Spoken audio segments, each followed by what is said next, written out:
Qaar ka mid ah gobollada dalka Soomaaliya iyo magaalada Muqdisho ayaa maanta waxaa ka bilowday dibadbaxyo waaweyn oo loogu soo horjeedo aflagaadadii nabigeena suuban nabadgelyo naxariis dushiisa aatee u geystay madaxweynaha dalka Faransiiska Emmanuel Macron.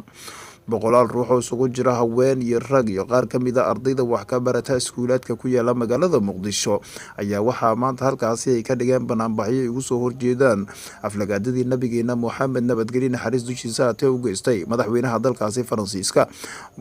dibadbaxyaasha ayaa qaarkood waxa ay gubayeen calanka madaxweynaha dalka Faransiiska, sawirka madaxweynaha dalka Faransiiska iyagoona ku dhawaaqay ereyo ka dhan ah madaxweynaha Faransiiska iyo wadamada reer galbeedka. Sidoo kale boqolaal ruux oo isuga kala yimid degmooyinka magaalada Muqdisho ayaa waxaa banaanbaxa ay weli ay ka wadeen saacadihii lasoo dhaafay magaalada Muqdisho iyagoona si adag ugu soo horjeestay hadalkii kasoo yeeray madaxweynaha Faransiiska isla markaana gafka ugu geystay nabigeena suuban nabadgelyo naxariis dushiisa aatee iyo ku jeesjeesida diinta Islaamka. Inta badan dalalka Islaamka ayaa waxaa ka dhacay banaanbaxyo xoogan ayaga oo dhammaan banaanbaxyaasha lagu arkayay ayagoo gubaya sawirka madaxweynaha dalkaasi Faransiiska.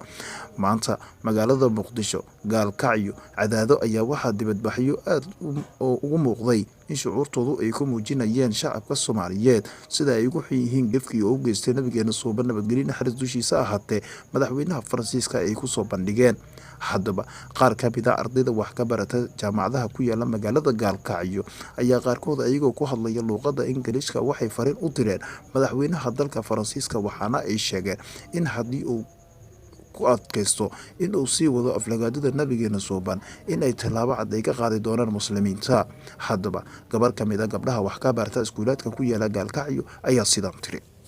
I am very sorry, the President of France, since he was against of our Islam. As we all of us, we are Islam, or we are not taking for his violence for our against